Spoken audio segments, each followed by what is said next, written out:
K Hariprasad ಅವರ ವಿಚಾರಣೆಗೆ ನಿನ್ನೆ ಸಿಸಿಬಿ ಅಧಿಕಾರಿಗಳು ಹೋಗಿದ್ದಂತೆ. ಗೋದ್ರಾ ಮಾದರಿಯಲ್ಲಿ ದುರಂತ ಆಗ್ಬೋದು, ರಾಮ ಅಯೋಧ್ಯೆಗೆ ಹೋಗುವ ಎಚ್ಚರಿಕೆಯಿಂದ ಇರಬೇಕು ಅಂತ ಸರ್ಕಾರಕ್ಕೆ ಎಚ್ಚರಿಕೆ ಕೊಟ್ಟಿದೆ. ನೋಡಿ, ಸರ್ಕಾರಕ್ಕೆ ನೀವು ದಯವಿಟ್ಟು ಗಮನಿಸಬೇಕು ಸ್ವಲ್ಪ ಎಲ್ಲ ಈ ಪ್ರಕರಣವನ್ನು.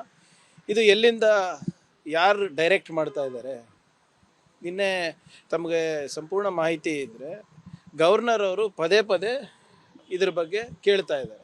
ಗವರ್ನರ್ ಇದು ತನಿಖೆ ಆಗ್ತಾ ಇದೆಯಾ ಇಲ್ಲ, ಹೇಗಾಗ್ತಾ ಇದೆ, ಏನಾಗ್ತಾ ಇದೆ ಅಂತ ಇರೋದ್ರಿಂದ ಅವರ ಒಂದು ಮಾತಿಗೆ ಗೌರವ ಕೊಟ್ಟು ಅದನ್ನು ನಾವು ಏನು ನಮ್ಮ ಗೃಹ ಇಲಾಖೆದವರು ಕೇಳಿದ್ದಾರೆ, ಅಷ್ಟಕ್ಕೆ ಸೀಮಿತ ಇದೆ. ಅದು ಬಿಟ್ಟು ಗೃಹ ಇಲಾಖೆದವರೇ ಕರೆಸಿದ್ದು, ಸರ್ಕಾರವೇ ಕರೆಸಿ ಮುಜುಗರ ಮಾಡಿದ್ದು ಅಂಥದ್ದು ಯಾವುದೂ ಇಲ್ಲ. ಆದರೆ ನಾವು ಗಮನಿಸಬೇಕಾಗಿರೋದೇನು, ಯಾಕೆ ಗವರ್ನರ್ ಅವರು ಇಷ್ಟು ಇಂಟ್ರೆಸ್ಟ್ ಇದ್ದಾರೆ, ಕೇಂದ್ರ ಸರ್ಕಾರದಿಂದ ನಿರ್ದೇಶನ ಇದೆಯಾ ಇದಕ್ಕೆ ಹೀಗೆ ಮಾಡಬೇಕು, ಸರ್ಕಾರಕ್ಕೆ ಮುಜುಗರ ಮಾಡಬೇಕು, ಹರಿಪ್ರಸಾದ್ ಅವ್ರಿಗೆ ಮುಜುಗರ ಮಾಡಬೇಕು ಅಂತ. ಇದು ನೀವು ನೋಡಿ, ಒಂದು ಪ್ಯಾಟರ್ನ್ ಇದೆ. ಎಲ್ಲೆಲ್ಲಿ BJP ಅಧಿಕಾರದಲ್ಲಿ ಇಲ್ಲ ಅಲ್ಲಿ ಗವರ್ನರ್ ಥ್ರೂ ಆಳ್ವಿಕೆ ಮಾಡಲಿಕ್ಕೆ ಇವ್ರು ಹೊರಟಿದ್ದಾರೆ. ಅದಕ್ಕೆ ನಾವು ಏನೇ ಇದ್ರು ಕಾನೂನು ಚೌಕಟ್ಟಿನಲ್ಲಿ ನಾವು ಮಾಡ್ತೀವಿ. ಈಗ ಅನಿಸ್ತಾ ಇಲ್ವಾ ತಮಗೆ, ಲಾ ಆ್ಯಂಡ್ ಆರ್ಡ್ರಿಗೆ ಅದಕ್ಕೇನ್ರಿ ಸಂಬಂಧ? ಗವರ್ನರ್ ಆಫೀಸಿಗೆ ಲಾ ಆ್ಯಂಡ್ ಆರ್ಡ್ರಿಗೆ ಏನು ಸಂಬಂಧ? ಹೌದಪ್ಪ, ಏನೋ ಸಂಪೂರ್ಣ ಕೇಯಾಸ್ ಇದೆ ಇಲ್ಲಿ, ಇದು ಪ್ರೆಸಿಡೆಂಟ್ ರೂಲಿಗೆ ಬರಬೇಕಾಗಿದೆ ಅಂತ ಅವರು ಕಾನೂನಾತ್ಮಕವಾಗಿ ಕಾನ್ಸ್ಟಿಟ್ಯೂಷನಲ್ಲಿ ಅವರು ಮುಂದೆ ಬರಬೇಕಾಗುತ್ತೆ. ಇವಾಗ ಏನು ಅಂಥದ್ದೇನಿದೆ? ಏನಾದರೂ ಅಂತ ಲಾ ಆ್ಯಂಡ್ ಆರ್ಡರ್ ಕೊಲ್ಯಾಪ್ಸ್ ಆಗಿದೆಯಾ ಇಲ್ಲಿ, ಅಥವಾ ಇಲ್ಲಿ ಏನಾದರೂ ಕಾನ್ಸ್ಟಿಟ್ಯೂಷನಲ್ ಅನಾರ್ಕಿ ಇದೆಯಾ ಕರ್ನಾಟಕದಲ್ಲಿ? ಏನೂ ಇಲ್ಲ. ಮೊನ್ನೆ ಕೂಡ ಕಲ್ಯಾಣ ಕರ್ನಾಟಕ ಅಭಿವೃದ್ಧಿ ನಿಗಮದ ಇದನ್ನು ಬೇಕಂತ ವಿಳಂಬ 2-3 ತಿಂಗಳು ಇಟ್ಕೊಂಡು ಕೂತಿದ್ರಲ್ಲ, ಯಾಕೆ?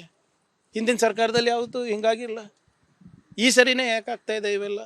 ಇದನ್ನು ದಯವಿಟ್ಟು ನಮ್ಮ ಜನರು ವಿಚಾರ ಮಾಡಬೇಕಾಗಿರುವಂಥದ್ದು. ಸರ್, ಈಗ ನೀವು ಗವರ್ನರ್ ವಿಚಾರ ಪ್ರಸ್ತಾಪ ಮಾಡಿದ್ರೆ ಹರಿಪ್ರಸಾದ್ ಅವರು ಒಂದು ಪ್ರಶ್ನೆ ಎತ್ತಾರೆ. ಇಲ್ಲಿ ರಾಜ್ಯದಲ್ಲಿ ಕಲಾಟ್ಕರ್ ಪ್ರಭಾಕರ್ ಭಟ್ರು ಮಾತಾಡಿದ್ರೆ ಅವ್ರಿಗೂ ಇರ್ತಾರೆ, ಅನಂತ್ ಕುಮಾರ್ ಭಟ್ರ ಈಗಡೆ ಮಾತಾಡಿದಾಗ್ಲೂ ಸೈಲೆಂಟ್ ಇರುತ್ತೆ. ನಮ್ಮನ್ನ ಎನ್ಕ್ವೈರಿ ಮಾಡಕ್ ಕಳಿಸ್ತಾರೆ. ನೋಡಿ, ಯಾರು ಕಾಂಗ್ರೆಸ್ ಸರ್ಕಾರ ಇದೆಯೋ ಅಥವಾ ಬೇರೆ ಯಾವ್ದು? ನೋಡಿ, ಯಾರು ಮಾತಾಡಿದ್ರು ಕೂಡ ಹಗುರವಾಗಿ ನಾವು ತಗೊತಾ ಇಲ್ಲ. ಉದಾಹರಣೆಗೆ ನೀವು ಕಲ್ಲಡ್ಕ ಪ್ರಭಾಕರ್ದಿರ್ಬೋದು, ಬೇರೆ ವಿಚಾರಗಳಿರ್ಬೋದು, ಅದಕ್ಕೇನಿದೆ ಕಾನೂನಾತ್ಮಕವಾಗಿ ನಾವು ಮಾಡಬೇಕಾ ಹೊರತು ನಾವು ಕಾನೂನನ್ನು ಮೀರಿ ನಾವು ಮಾಡ್ಲಿಕ್ಕೆ ಆಗೋದಿಲ್ಲ.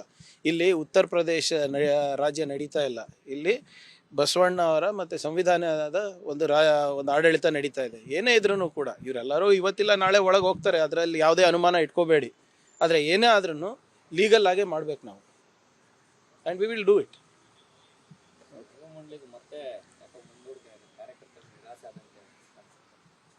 ನೋಡಿ, ಅದು ನೀವು ಮೀಡಿಯಾದಲ್ಲಿ ಹೇಳ್ತಾ ಇದ್ರೆ ಯಾವ ಕಾರ್ಯಕರ್ತರು ಬಂದು ನಿಮ್ಗೆ ಹೇಳಿದ್ದಾರೆ ಹೇಳಿ? ಈಗ ನನಗೆ ತುಂಬ ಜನ ಹೇಳಿದ್ದಾರೆ ಅಂದರೆ ಹೇಳ್ರಿ, ಇಂಥವ್ರು ಹೇಳಿದ್ದಾರೆ ಅಂದರೆ ನಾನೇ ಸಮಾಧಾನ ಮಾಡ್ತೀನಿ. ನಮಗೇನು ಆಶ್ಚರ್ಯ ಅಂದರೆ, ನಮ್ಮ ಪಕ್ಷದಲ್ಲಿ 4 ಜನ ಕೂತ್ಕೊಂಡು ಮಾತಾಡೋದು ನಿಮ್ಗೆ ಗೊತ್ತಿದೆ, ಸಾರ್ವಜನಿಕದಲ್ಲಿ ಇರೋದು ಮಾತ್ರ ಗೊತ್ತಿರಲ್ಲ ನಿಮಗೆ. ಯಾರು ಹೇಳಿದ್ರು ಯಾರನ್ನ ಬೇಜಾರಿದೆ ಪಟ್ಟಿದ್ದಾರೆ ಅಂತ? ಪ್ರಕ್ರಿಯೆ ನಡೆದಿದೆ, ಅದ್ರ ಬಗ್ಗೆ ಸ್ಪಷ್ಟವಾದಂಥ ಮಾಹಿತಿ ನಮ್ಮ PCC ಅಧ್ಯಕ್ಷರು ಕೊಟ್ಟಿದ್ದಾರೆ. ಇವತ್ತಿಲ್ಲ ನಾಳೆ ಆಗುತ್ತೆ ಅಂತ. ಕೆಲವು ಇರ್ತವೆ, ಏನಾದರೂ ಒಂದು ನ್ಯೂನತೆ ಇರ್ಬೋದು ಅಥವಾ ಯಾರಿಗಾನ ಬಿಟ್ಟು ಹೋಗಿರ್ಬೋದು, ಅದು ಏನಿದ್ರು ಹೈಕಮಾಂಡ್ ಜೊತೆ ಚರ್ಚೆ ಮಾಡಿ ಇದು ಮಾಡ್ತಾರೆ. ಆದರೆ ಯಾವುದೇ ರೀತಿಯಾದಂಥ ಅಸಮಾಧಾನ ಇಲ್ಲ. ಮೀಟಿಂಗ್ನಲ್ಲಿ 4 ಜನ ಇರ್ತಾರೆ, 4 ಜನದ ಮಾತು ನೀವು 8 ಮಾಡಿಬಿಟ್ಟು ನೀವೇ ಹೇಳಿದ್ರೆ ಹೆಂಗೆ ಮಾಧ್ಯಮದವರು?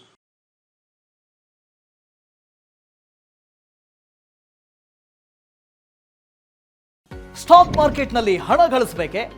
ಭಯ ಬಿಡಿ, ಹೂಡಿಕೆ ಮಾಡಿ. ತಿಳಿಯಿರಿ ಸಣ್ಣ ಸಣ್ಣ tricks.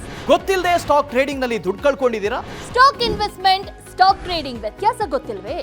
Equity, ETF, derivatives, option contract ಅರಿತು ಲಾಭ ಗಳಿಸಬೇಕೆ? ಚಿಂತೆ ಬೇಡ, 3 ದಿನದಲ್ಲಿ ಕಲಿಯಿರಿ ಸ್ಟಾಕ್ ಮಾರ್ಕೆಟ್ ಸೀಕ್ರೆಟ್ಸ್. ನುರಿತ ತಜ್ಞರಿಂದ ಪಕ್ಕಾ ಟ್ರೈನಿಂಗ್ ಪಡೆಯಿರಿ. ಸಂಪರ್ಕಿಸಿ. ಅನುಕ್ಷಣದ ಸುದ್ದಿಗಳಿಗಾಗಿ ವಿಸ್ತಾರ ನ್ಯೂಸ್ ಯೂಟ್ಯೂಬ್ ಚಾನೆಲ್ ಸಬ್ಸ್ಕ್ರೈಬ್ ಮಾಡಿ. ಹೊಸ ಸುದ್ದಿಗಳ ನೋಟಿಫಿಕೇಶನ್ಗಾಗಿ ಬೆಲ್ ಐಕಾನ್ ಕ್ಲಿಕ್ ಮಾಡಿ. ಲೇಟೆಸ್ಟ್ ಅಪ್ಡೇಟ್ಸ್ಗಾಗಿ www.vistaranews.com ವೆಬ್ಸೈಟ್ಗೆ ವಿಸಿಟ್ ಮಾಡಿ. ಅಂಗೈಯಲ್ಲೇ ಜಗತ್ತಿನ ಸುದ್ದಿ ತಿಳಿಯಲು ವಿಸ್ತಾರ ನ್ಯೂಸ್ ಕನ್ನಡ ಆಪ್ ಡೌನ್ಲೋಡ್ ಮಾಡಿ.